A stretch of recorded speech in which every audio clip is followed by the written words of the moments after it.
Welcome back to the Boardman Black and Gold podcast. We've got a shorter episode today. Most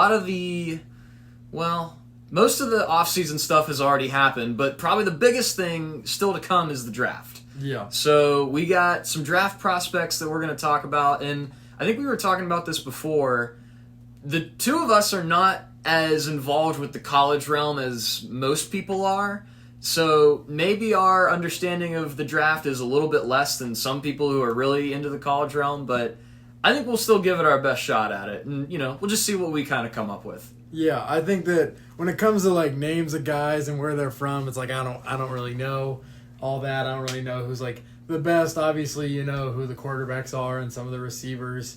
But other than that, besides who I've watched in college football, I don't really know the names of, but we both know the needs that we need and like some other stuff going on with the Steelers that could affect the draft. Yeah, so I guess like let's determine the needs.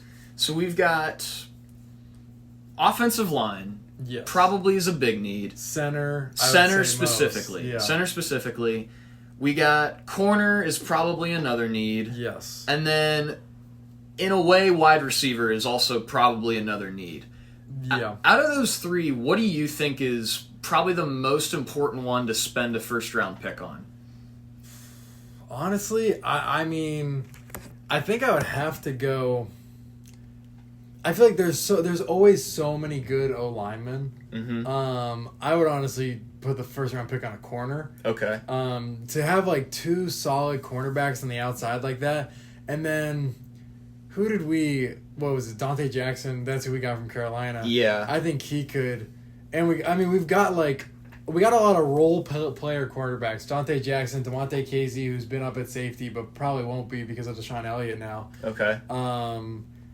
We've got like those guys that I think are role players that I think work better in the slot, but I think we need another like young stud like Joey Porter Jr. to balance the outside. Now, do you think, since we spent that back end first round pick on Joey Porter Jr. last season, do you think it's quite as necessary to spend the number 20 pick on a corner, or do you think that it would be better to spend it on one of the better O linemen? Because like you said, O line is usually pretty deep, but as far as like the quality goes, I think what I've been seeing is the quality drops off pretty hard after the first 4 or 5 offensive linemen. Yeah. So what do you think about that? I'd be very happy if we took a center first round. I think that if we can just build our O line, like we've got all the weapons in the world. I mean, besides a little weakness in wide receiver, but I mean, yeah, you make a good point. I think I would rather have another O lineman because our O line's starting to improve, and if we can fill this middle, like this void that's now at center, because I don't even know who's like officially. Well, that's the thing. Who is the center right now? I don't think we really have one. Does it go back to So who did we cut? We cut Mason Cole was the big thank cut. goodness. Who was the guy? Was he the one that backed up Marquise Pouncey when he would get hurt? I thought there was one other guy that we would have who we'd use who wasn't great, but he would still like. And the thought of him was Chooks he was not a center. No. He was an outside guy. Yeah. I'm blanking on that. Obviously, he wasn't very good. No. So, no. but that's what I'm saying. I think center is such a void right now. Like we can fill the other positions with a couple of different options, even externally too. Like the other thing too is the draft is not the end all be all. Like we can still trade players, and we might talk about that here in a little bit about some potential trade opportunities as well. Yeah. But I think at the same time, if again we went with Broderick Jones last year, and I think like that was good. I think that was a good pick. I think especially now that you have a lot of depth in other places, especially quarterback, that I think you can kind of go more away from the skill positions and go towards like the really big needs, and especially like with how bad our offensive line has been in the last couple of years, I think like especially center is really important right now. Yeah, and I completely agree, and I think that like I mean, if we draft the center first round, I'll be absolutely livid if he doesn't start game one. Because, I mean, you know how we are with that. I'm just like, I hope that we draft the right pieces and then we're smart enough to be like, all right, game one, we're playing them. Because, I mean, yeah, if we draft a center first round, it's like we kind of have to play them. Like we've said. Like, who else is it? There's no one else. I don't Right. know. So Yeah. I think that's honestly, I think it's probably what will happen is we'll be a center, and it will be what I want to happen the most. Mm-hmm. Then second round, I would say a cornerback would be necessary. Okay, so I'm looking at the draft board again. We're just trying to figure this out on our own. So the top two centers are Jackson Powers Johnson from Oregon, who I actually saw live in the bowl game. I went to the New Year's Six game, the Fiesta Bowl in Arizona, and he's their offensive line. Those Oregon offensive linemen are massive. They are huge. Jackson Powers Johnson, 6'3", 320 pounds, the highest rated center. And then he's ranked, PFF is 27 is his PFF rank.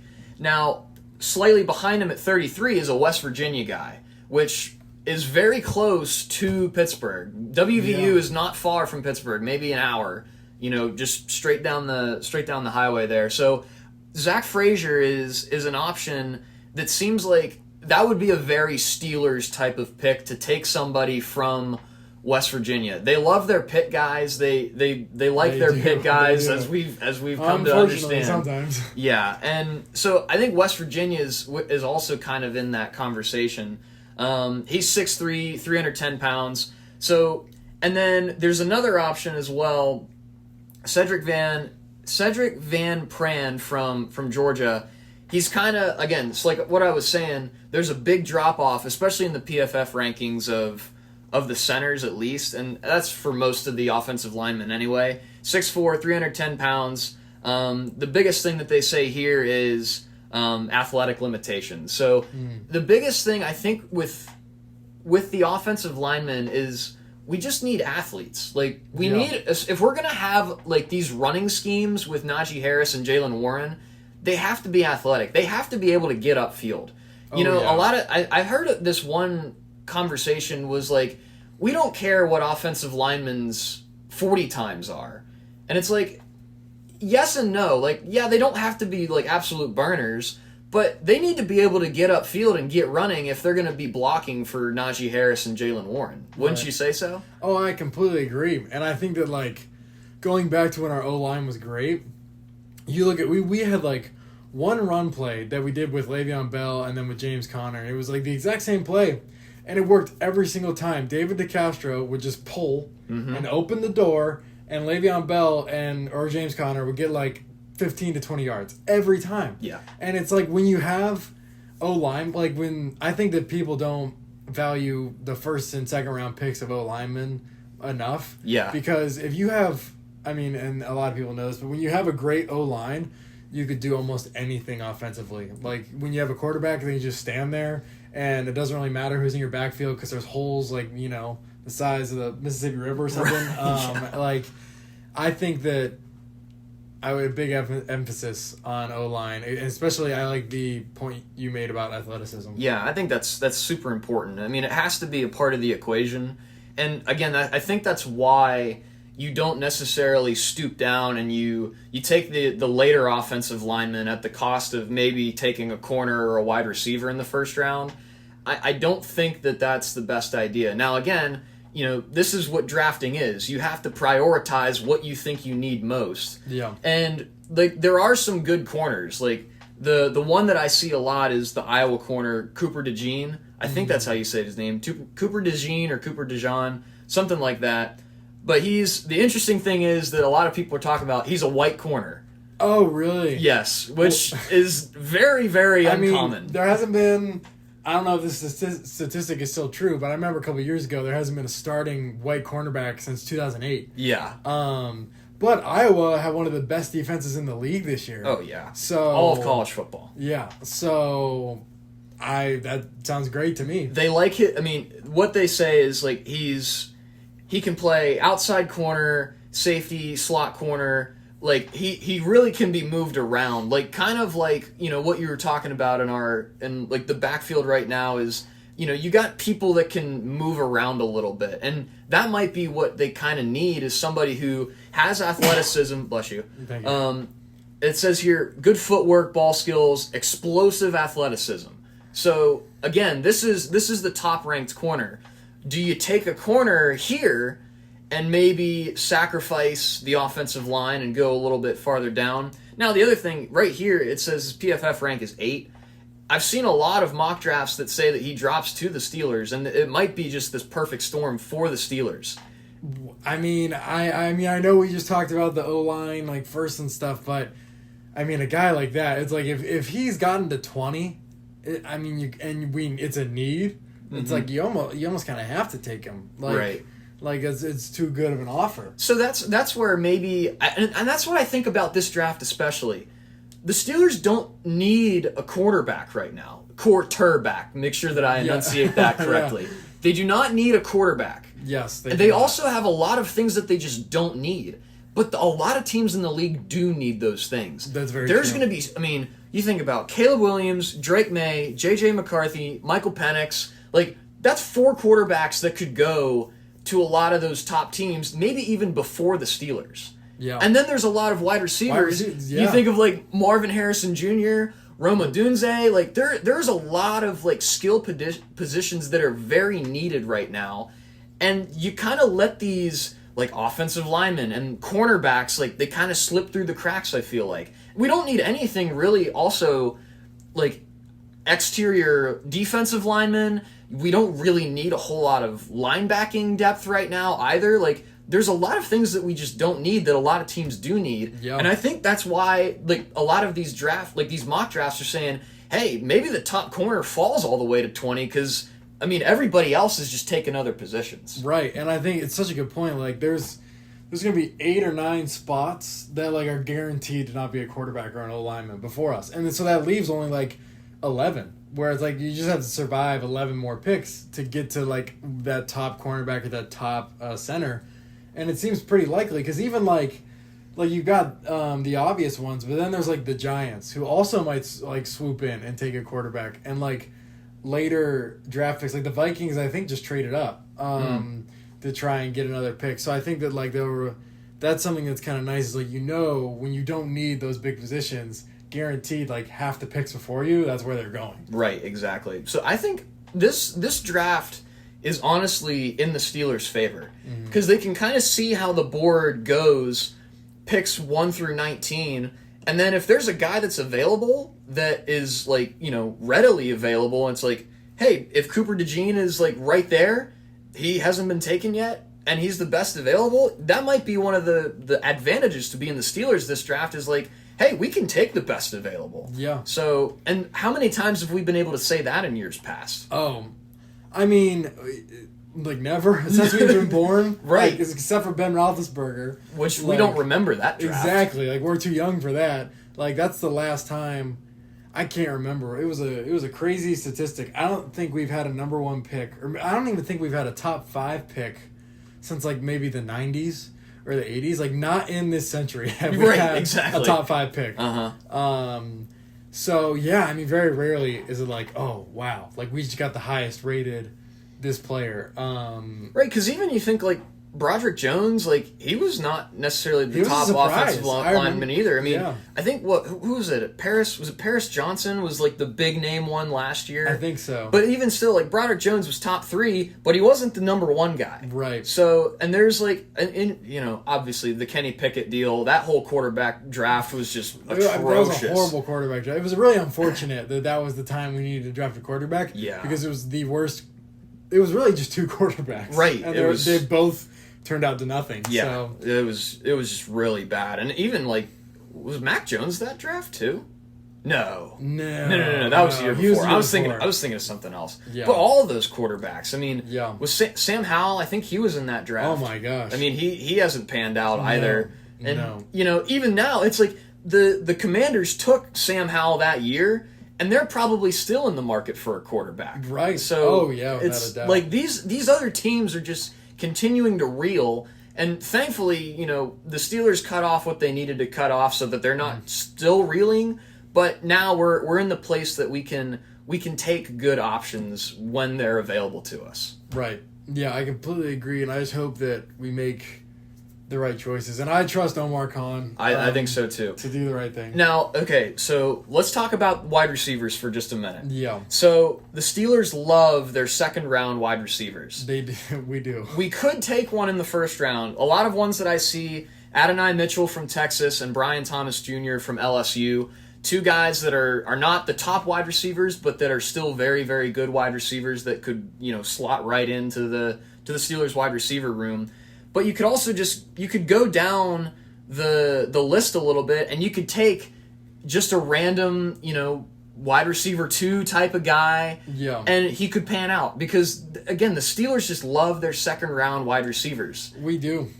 And I mean, I don't even know, like, I know I say our coaching's horrible, but, like, something's right in the water when it comes to the Steelers and wide receivers. Like, obviously we've gotten lucky with amazing talent, but there's got to be something where we just know. And so, like, if we draft a wide receiver, I'm going to just be like, I won't necessarily, especially the first 2 rounds, if we draft a wide receiver, I'll be upset, but I'll be like, I trust that that's going to turn out good. Right. I just won't necessarily be happy that it happened. Right. Now here's the other option when it comes to wide receiver.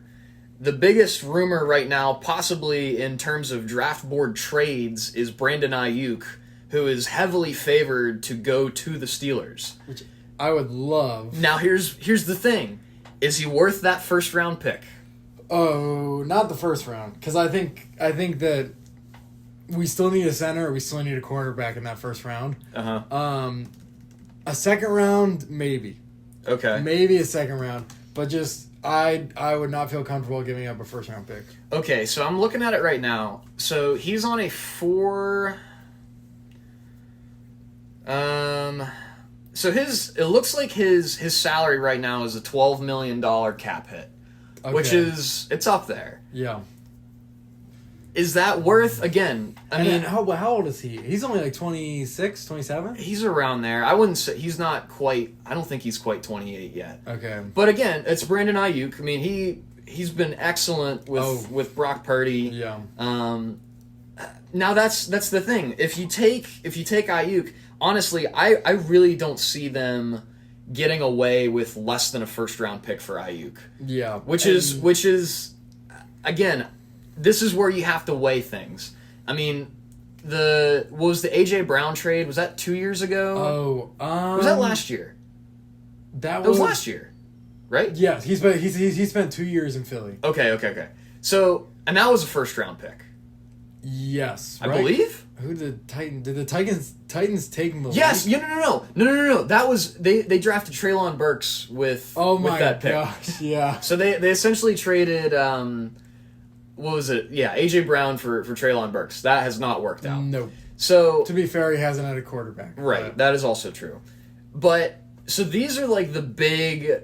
I mean, AJ Brown's a big name. I feel like Brandon Ayuk is pretty close to that level of AJ Brown. Yeah. And that costs them a first round pick. Again, this is where the conversation has to happen. Is it worth it to trade a first round pick, especially also for that cap hit too? Yeah. I think personally, I love Brandon Ayuk. We've all seen what he can do. He scored 2 touchdowns against us. He's a great player. He's still pretty young. The $12 million is a decent amount. And I'd say that, like, just with the way...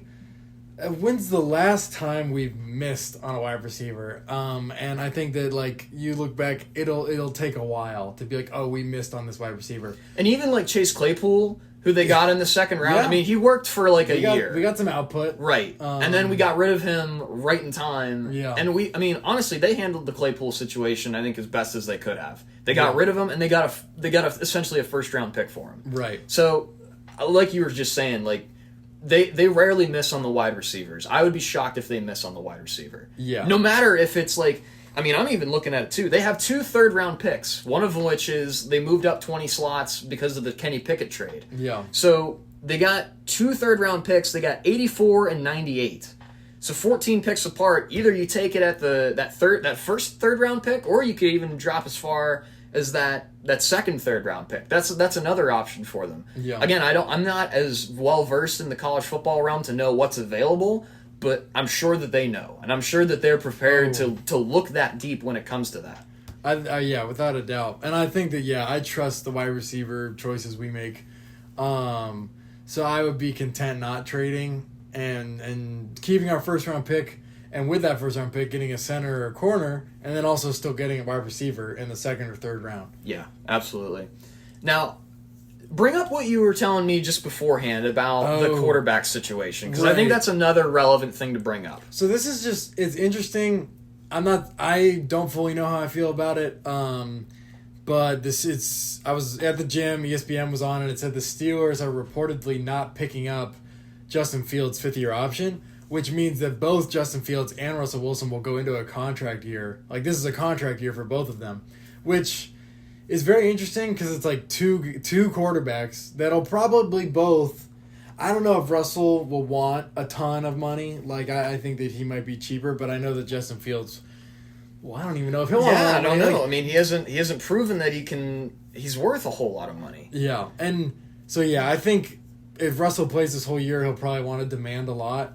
But Justin Fields, it's like he can't really demand a lot. He's not really. He doesn't have the leverage to do so right now. Yeah, and I think that that's probably why we didn't pick it up, is because we probably feel comfortable. Where it's like, listen, like you don't really have a lot to your name to sway and to carry a lot of money. Like you're kind of stuck with us. Like I think that's what they're thinking. Hopefully that doesn't backfire. Because I want him around for multiple years. I don't want to just I don't want to trade for him and then not use him, because I think that would be unwise. I completely agree, and I think that Russell Wilson is the kind of guy that's going to coach Justin Fields up. Like maybe not like wholeheartedly, but I think that he'll definitely help and give him tips and because when Malik Willis got drafted with Ryan Tannehill, was like, I'm not helping him at all. Yeah. I think that Russell Wilson, I know that in Seattle, people say he's not a team player. He wanted all the credit and he wanted his name to be out there and stuff.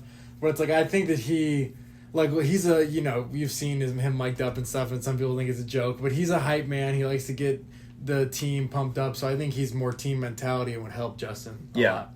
So with that, if we're testing free agency with both Russell Wilson and Justin Fields, would you want to take a quarterback with that 4th round pick or one of those 6th round picks that we have? I would say no. I say no. I say because here's the other thing. So we have a 1st round pick, 2nd round pick, 2 3rd round picks, a 4th round pick, and then 2 6th round picks. So no 5th rounder, no 7th rounder. So there's less picks. They're quality picks, but there's less picks this year than years past. Yeah. Do you want, again, I'll ask the same question. Do you want to use one on a quarterback? I think even if it's just I'm looking at the board and I'm seeing Jordan Travis from Florida State coming off of an injury. I see Joe Milton from Tennessee. I see Sam Hartman from Notre Dame, who was with Wake Forest for a little while. Not really projected as much.